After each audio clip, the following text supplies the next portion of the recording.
world's never gotten enough of it. So, we proudly bring you more of it. The new 911. Timeless machine.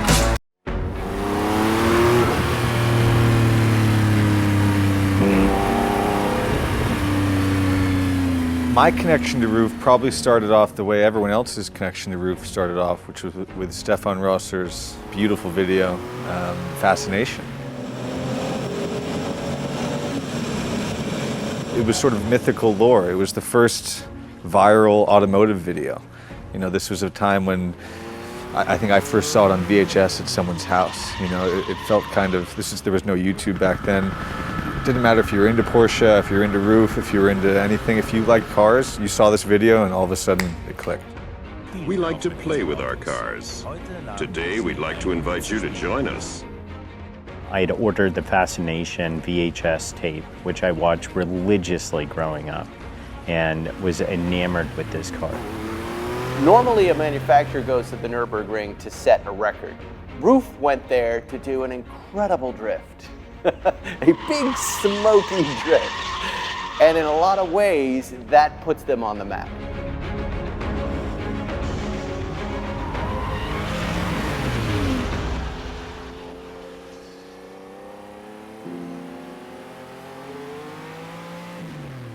My name is Alois Roof.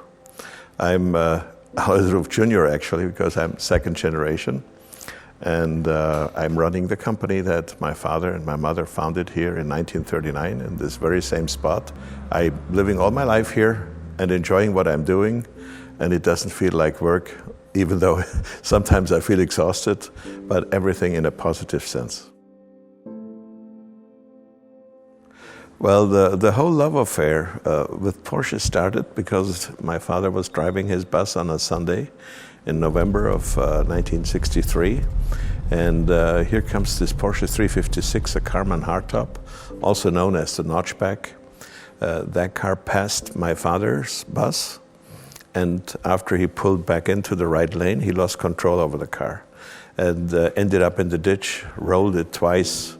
My dad stops, looks after the man, and he brought him to the hospital and calmed him down and said, "Don't worry, I will pick up your car. We have a car business at home, and then we talk in a couple of days."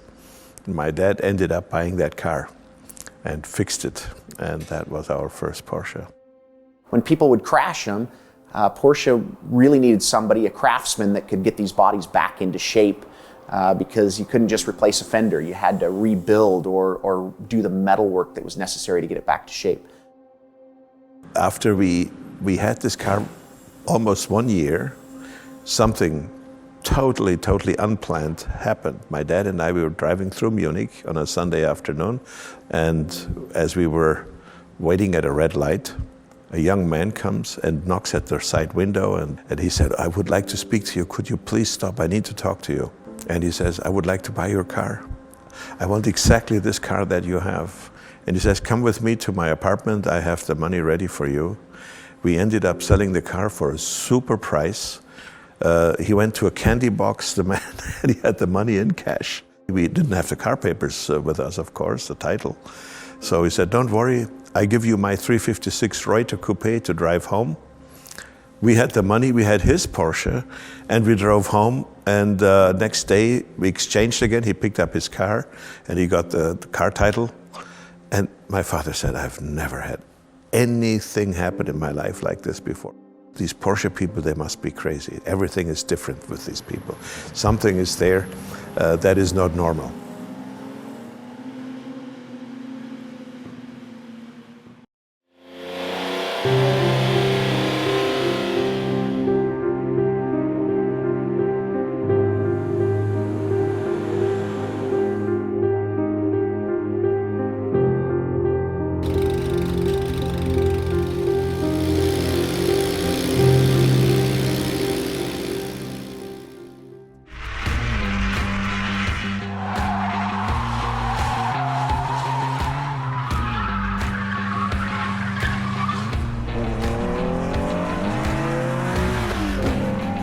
I have been always a great fan of the 911, 911S especially. when it came out in 1966.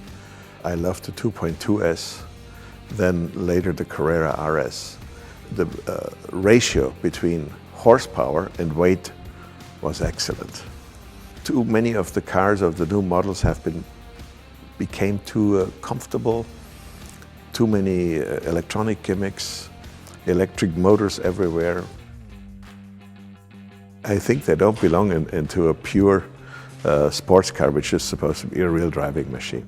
My motto has always been, when you drive one of our cars, you have to feel like you're driving your own jeans, your own pants, to make sure that the engine sounds right, that the feel of the steering is right. I always try to build cars where you have still this feeling, you know.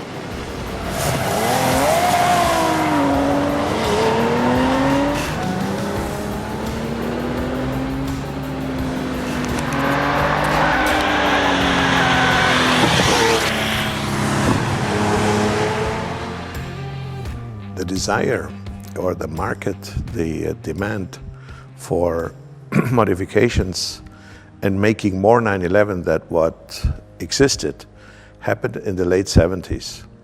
And it was at that time when Porsche was pulling back with the 911 and said, okay, we're going to make this car only 2 more years, and now we're making only one model, and that was the 911 SC, and there was no longer a Carrera available.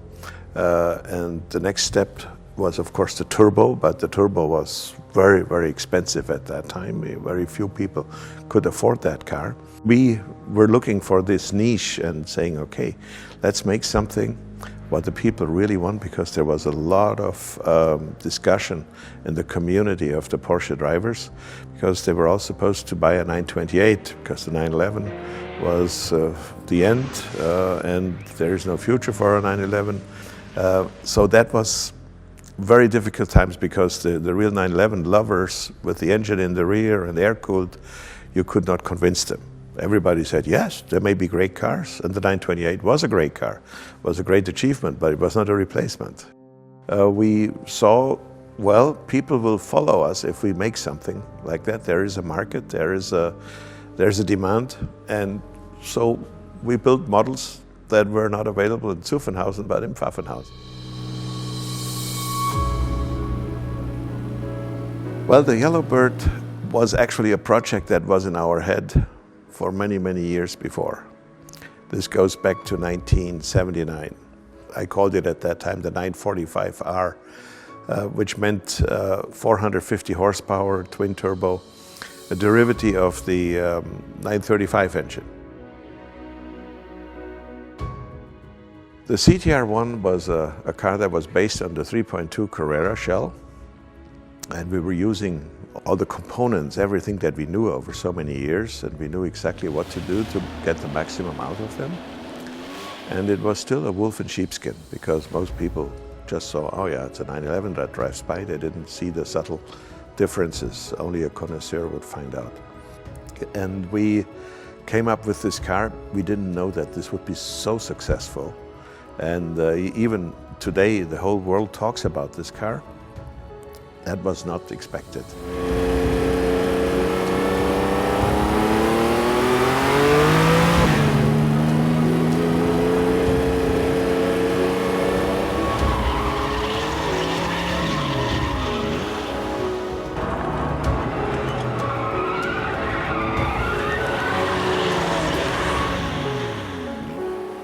Original CTR to me was about purity, about minimalism, it was about performance. There was nothing on that car that didn't have to be there. And so for me, that car embodied what Roof was about. I would imagine for most enthusiasts, what brought Roof into their world was that Road and Track article in 1987, the shootout of all the supercars, and how Roof excelled so brilliantly. And it always stuck in my mind, that is beyond cool.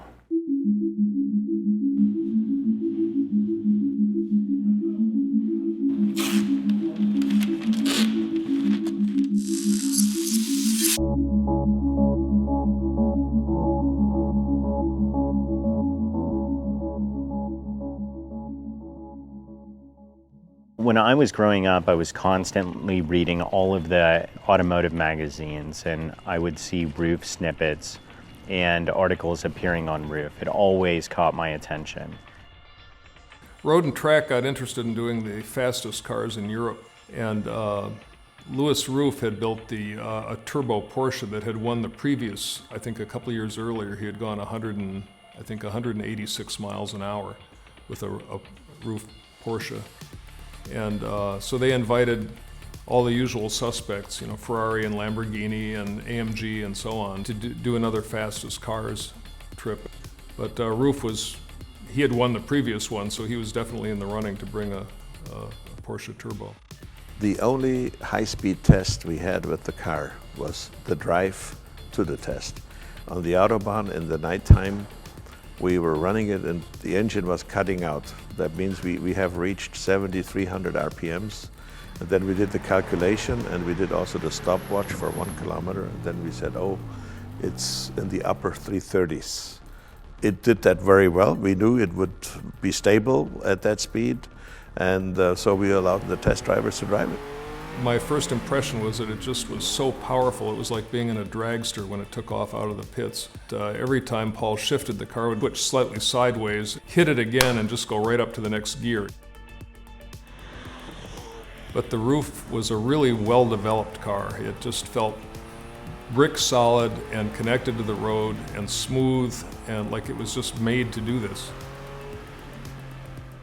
We expected to be fast with that speed, but somebody else could have been faster, you know. But we were by far the fastest.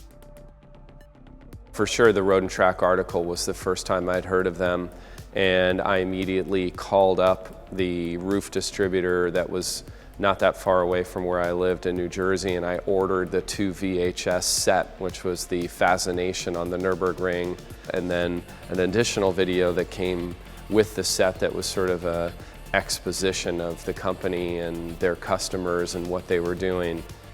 To me, that's the first viral car video. I mean, I shared that among many friends, and it's amazing over the years how many people you meet that saw Fascination, and it just opened their minds to a different side of Porsche, which is the aftermarket and the tuning community, which is really led by, at the top, by Roof. This is a story that is pretty much known everywhere. 29 cars were built. One car, the Yellowbird, was the one that won all the records, or made all the records. And 80 million times the car has been in the video games. はい、僕ね、ルーフさんにお会いしたのが多分1998年だったんじゃないかと思うんですけれども、その当時も、今もそうですけれども、ルーフさんが作る車というのはやっぱり僕ら車好きにとってのヒーローカーだったんですよね。イエローバードですけれども、で、アロイスさんが日本にいらっしゃってるっていうのを僕何かの、タイミングでお聞きして、でアロイスさんたちが泊まってるホテルに僕が押しかけていって、ルーフをグランツーリスモに収録したいってお伝えしたのが初めてだったと思います。The only thing I'm guilty of is how they positioned the roof car in the game. And that was the winner. That you needed to go through all the models and we were the top, we were the prize to be won. あると思いますよ。やっぱりグランツーリスモのプレイヤーというのは、みんなものすごいカーエンスージアストなんですよね。ですから世界中のさまざまな車たちについての知識は相当持ってる皆さんなので、やっぱりルーフっていうブランドは、グランツーリスモのプレイヤーにとってもね、大事なブランドの一つですよね。This is now with a younger community today. They are now already in the age group that they are our customers and can afford these cars. But they started in the PlayStation. So yeah, if you played Gran Turismo, you drove a Roof, you drove the Yellowbird, and you hooned it around the circuit.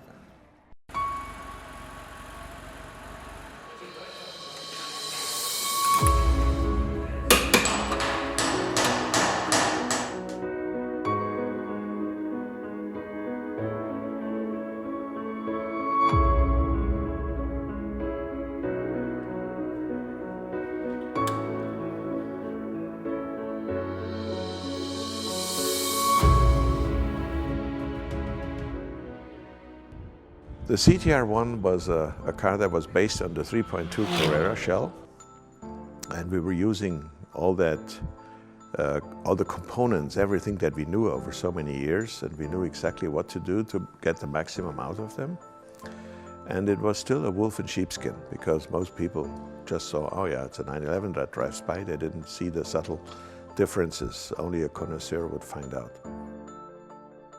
I was always fascinated, especially by the original CTR. The original CTR to me was about purity, about minimalism, it was about performance. There was nothing on that car that didn't have to be there. And so for me, that car embodied what Roof was about. Alois understands that his cars have got to be beautiful and well thought out at the same time. The next generation CTR was the CTR2, which was based on the 993, which we gave a little bit more obvious styling elements, especially the rear spoiler, which was also fully functional, because that rear wing was also allowing the air to come into the intercoolers and distribute the air. And we have learned from the CTR1 how to duct the air through the intercoolers, and we used all that information and brought it into the CTR2. Well, take a look at this. Parachuting into Road America, complete with a roof banner, is Steve Bedore, who is currently second overall in the one lap. When Steve Bedore was dropped off an airplane, had the roof flag and his parachute, and landed at the racetrack, hopped in the car and went racing. It's just amazing stuff, you know.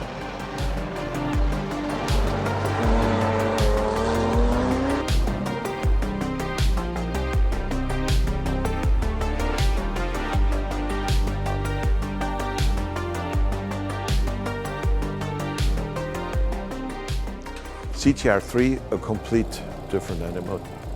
It's the combination of a 911 front end and a complete rear cradle made with a new frame with a bird cage and aluminum billet pieces for the axle and for the suspension, and putting the six-cylinder engine, the twin turbocharged engine, into the center of the car. It is supposed to be a car that is more of a streetable version of a GT1 car, of a Le Mans racer. And I think this is also what the people like, the connoisseurs who own these cars. To me, styling is an extension, it's a communication of the engineering. It really kind of communicates what a car is about. As much as I love something that's flamboyant, I love functional design. You know, conceptualizing the new CTR was really about bringing a singular focus and bringing back the absolute DNA of Roof. We wanted the silhouette of this car to be so pure and identifiable as a CTR. The new CTR Anniversary is a car that wins your heart. And you realize that with the people after 20 years of absence of the original shape of the CTR, that people are really have the demand and the desire again for this car. Therefore, it's such a winner. This is definitely the most ambitious project, because the whole underwear, everything is from A to Z, is new, with a carbon tub, with a new suspension, and it's a lightweight car, combined with the looks of the original CTR, because when you see it alone and you don't see the old one next to it, then people think, oh, this could be a Yellowbird, you know, from those days. And that's the beauty of it, you know, because it's a car that really hides exactly what it is, you know. It's a true wolf in sheepskin again. And people ask, oh, what is it based on? Is it a 964? Is it a 993? And I say, no. Look at this body shell over here, and then you understand what it is.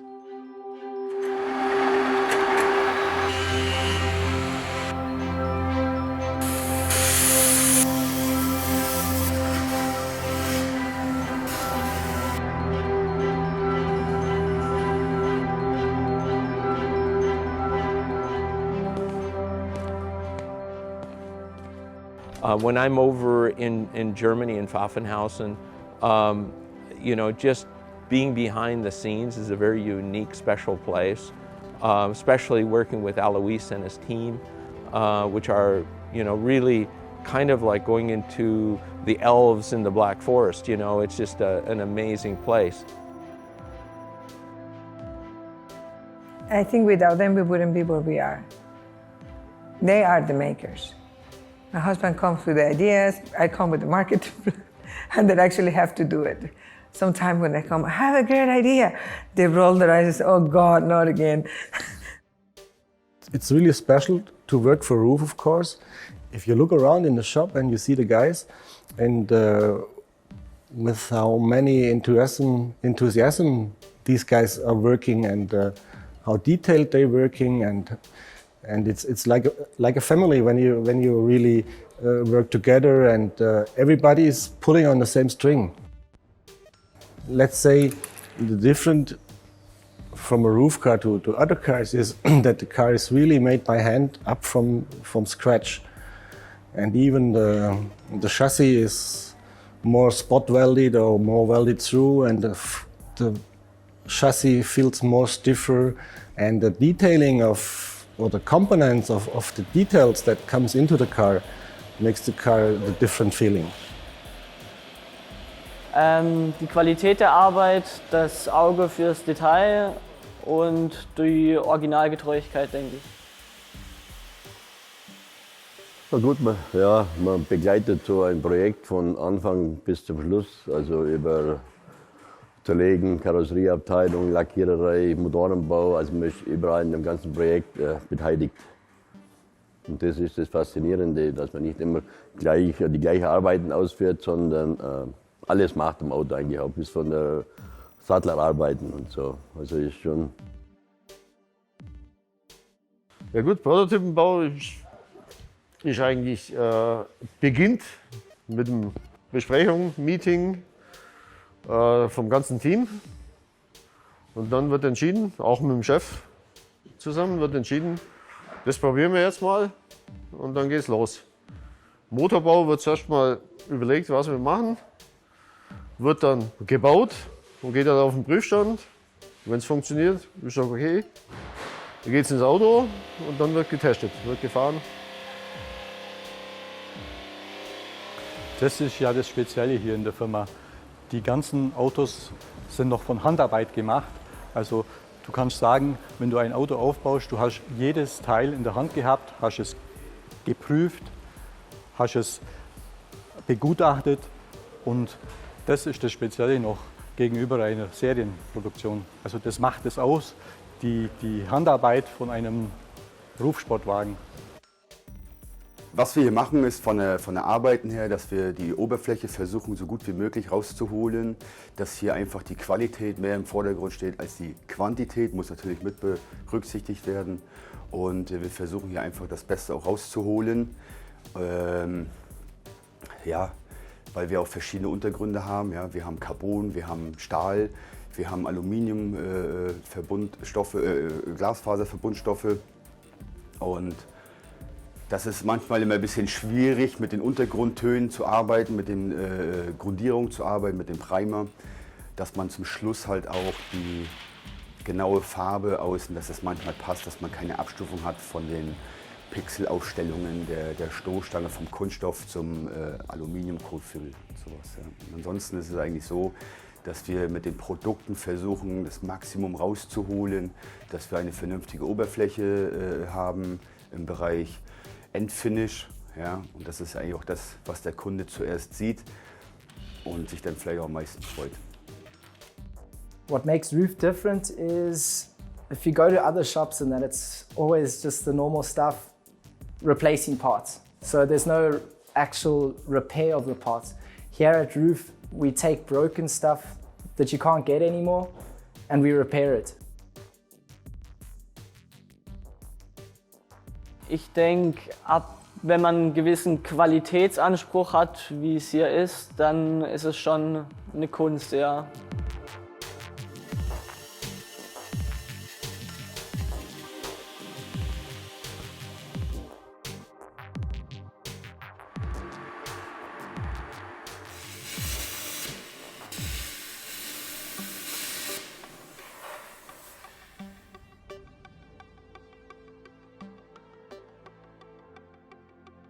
I think what's driven Roof is the passion for building great cars. I don't think he's in it because he wants to be the richest man in Germany. He's in it because of his love for the people that own the cars and the cars themselves.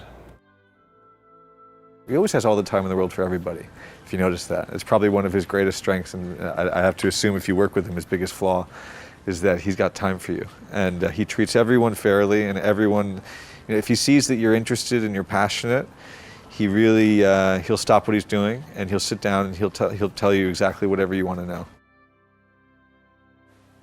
As he has proven, he has been always a visionary.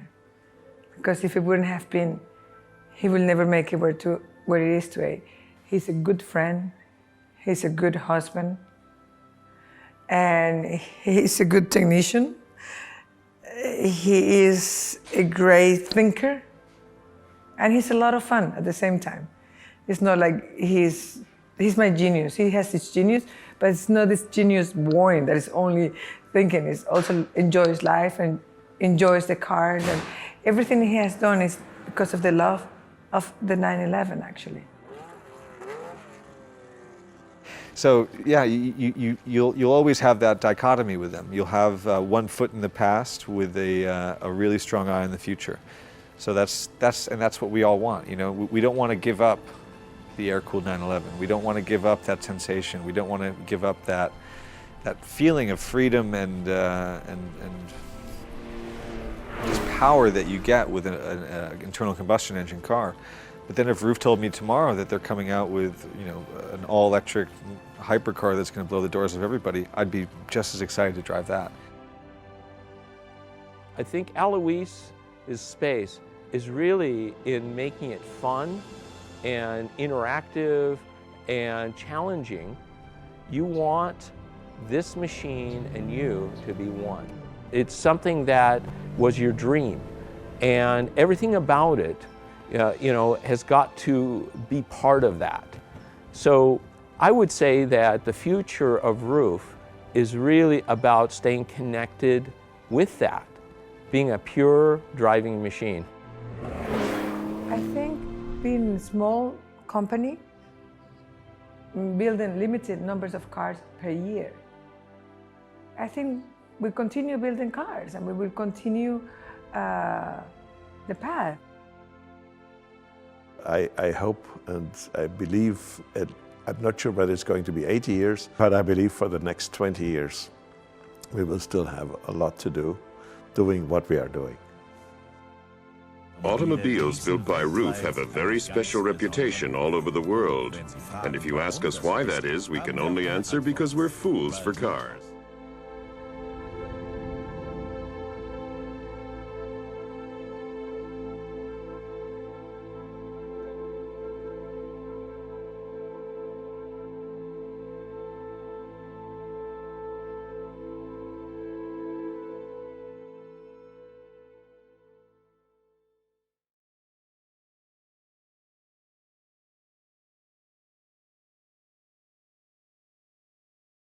Welcome to all the Petersen Museum supporters. I'm Gordon Murray and this is our T50 supercar. We launched this last week and we're going to give you a walk around it, and I hope you enjoy it.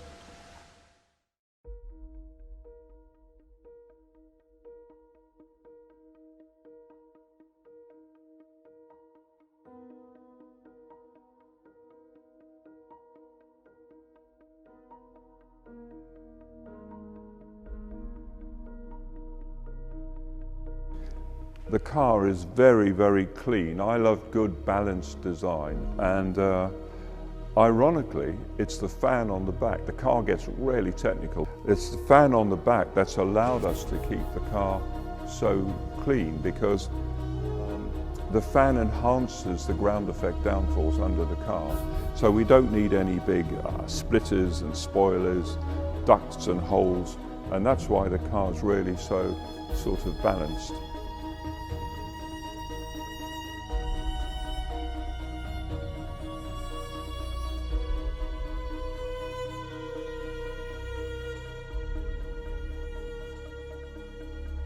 There is no marketing rubbish on this car. Everything is there for a reason.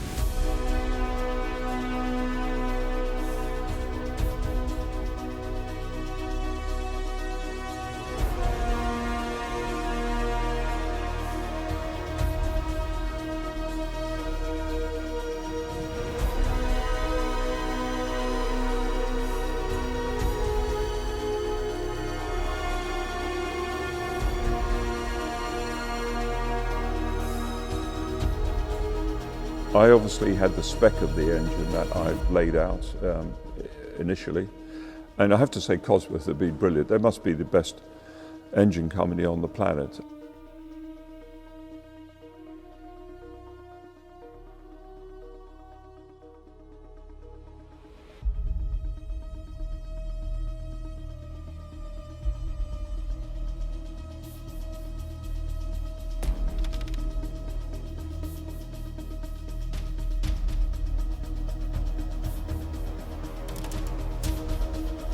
You've got a V12, 3 grown-ups in it, decent luggage space, really good cabin stowage area, and all in that size.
Everything the McLaren F1 gave you from a driving experience point of view has been taken to a new level.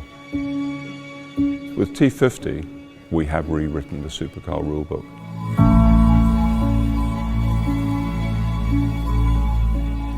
The normally aspirated V12, the highest revving engine ever made, the fastest response time, the highest power density of any engine ever made. The manual gearbox is the lightest supercar gearbox on the planet, and it will have the best gear change. The car at 980 kilos is about half a ton lighter than the average supercar. And the aerodynamics, we steered clear of having very obvious ducts and aerodynamic forms. And actually the fan has been the element that's allowed us to keep the car pure. The interior of the T50 is absolutely even more focused than the F1. The feel of the switches, the haptics, everything is machined from solid. The whole experience of not just sitting in the center, but the way the layout is all around you and driver focus. We've just taken this to a completely new level for high-speed cars. When we designed the T50, we were absolutely focused on driving perfection. Everything we put into the design was to ensure the greatest driving experience. This is the ultimate analog supercar.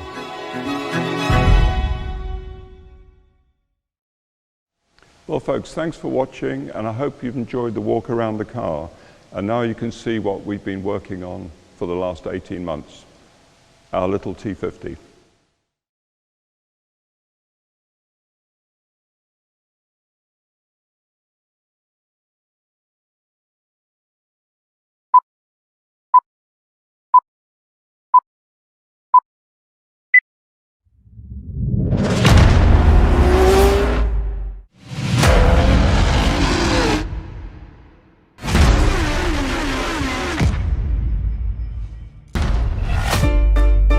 Nella non body. She loved the power of driving, but I think the real drive for her was because she was a woman.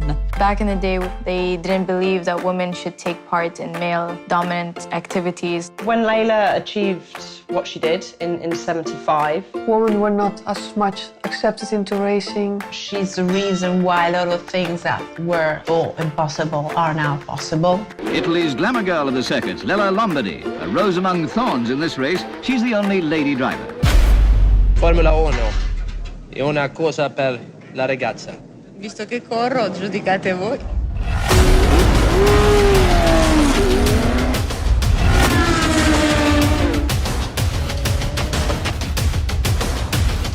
Motorsport is like a drug. You've got hooked. You just keep coming back. If I could win this race, then I could win in many other races.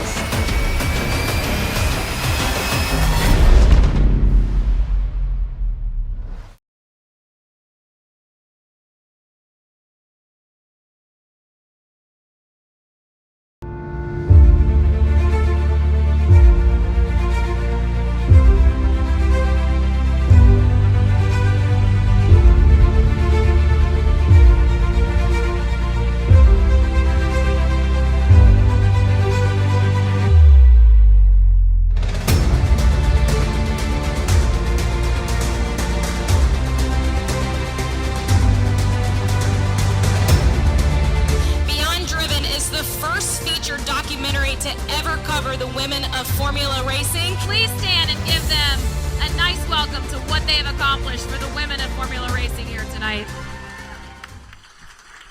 Where I want to start, as you know, my curiosity when these two reached out to me about tonight. I know a lot of people in here know Vincent and Rihanna. This is my first introduction. So in my journalistic research, I saw that you guys have made several films together, and kind of the lead is always a female protagonist. That tends to be your theme of what you want to bring out and showcase to an audience. How did you even come across this story? Well, actually, I think the greatest inspiration you can get is going to a bookstore, believe it or not. Not for the internet. But yeah, we just walked into a bookstore and we, sure enough, we ran into this book that was a children's book. And flipping through the pages, you're going through the history of all these amazing women through our, decades that have gone by. And one woman that stuck out was Lella Lombardi. And the reason she stuck out is because Formula One, I did not know there was a woman in Formula One. So that needed to be unraveled. I shared that story with Rihanna.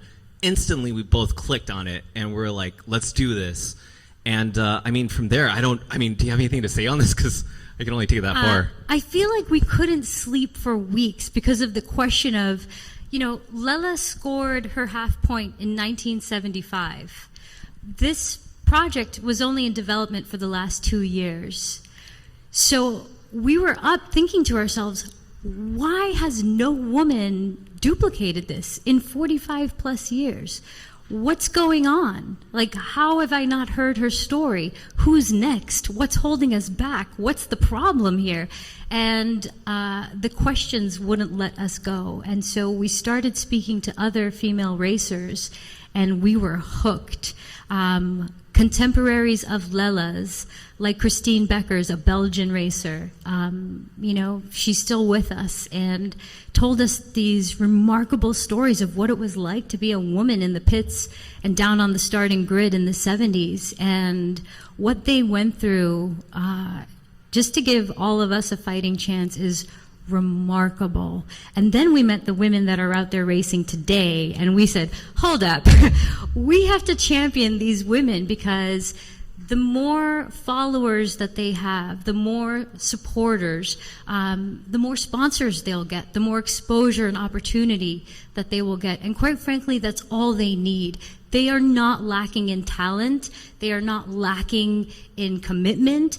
They're just purely needing someone to back them, to give them a chance, to open the door, and to give them money, quite frankly. And so your support of the film helps them with that, gives them a proper fighting chance. During the course of,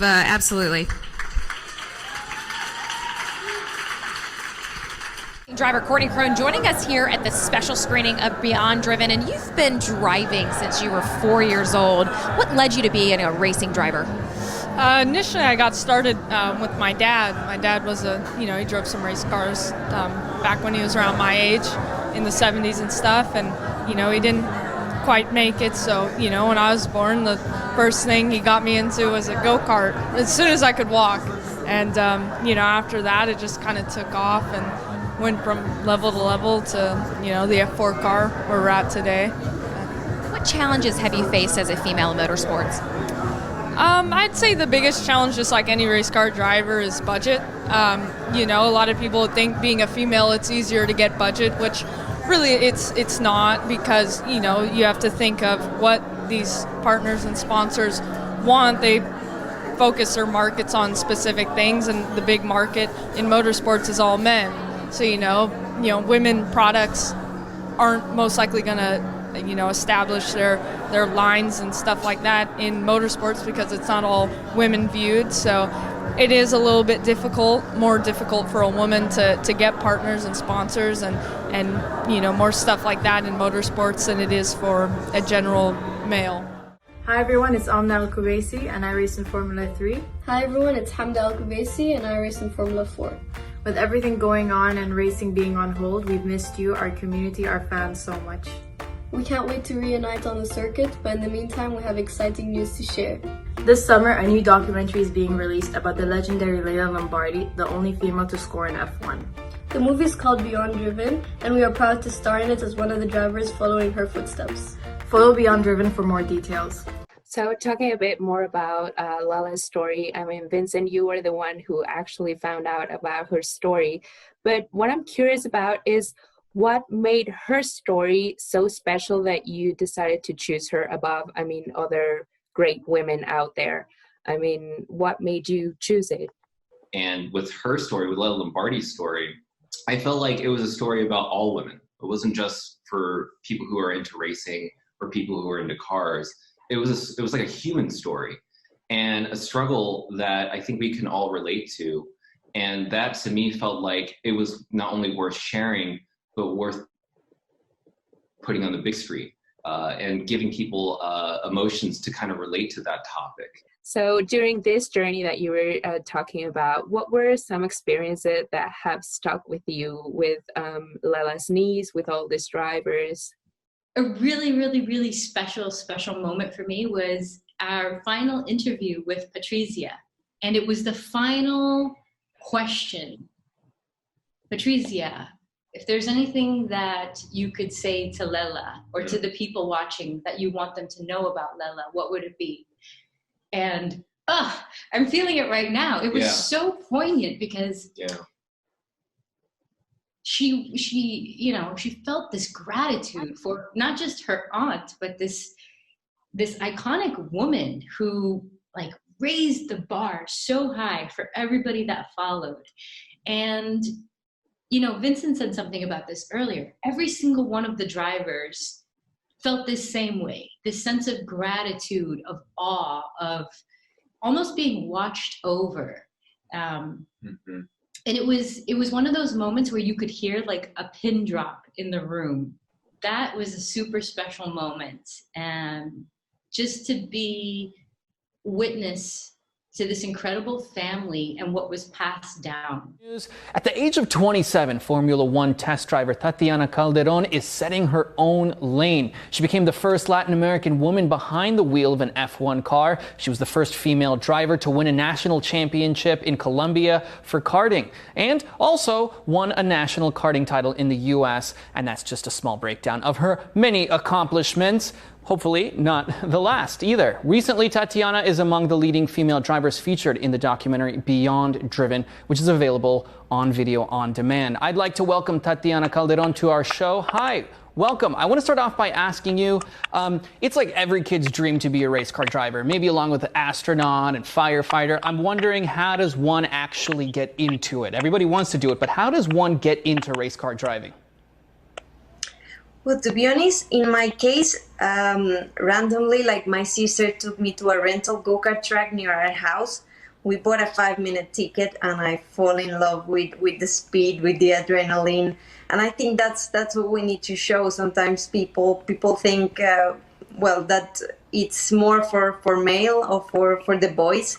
But actually, if you like it and you try it, you fall in love with it. So hopefully there'll be more girls seeing us and wanting to try it. And I think the most important thing is that you find your passion. And for me, it was quite early in life, so I've been very lucky. How are you pushing for more women to be out there on the track and pursue their own racing dreams?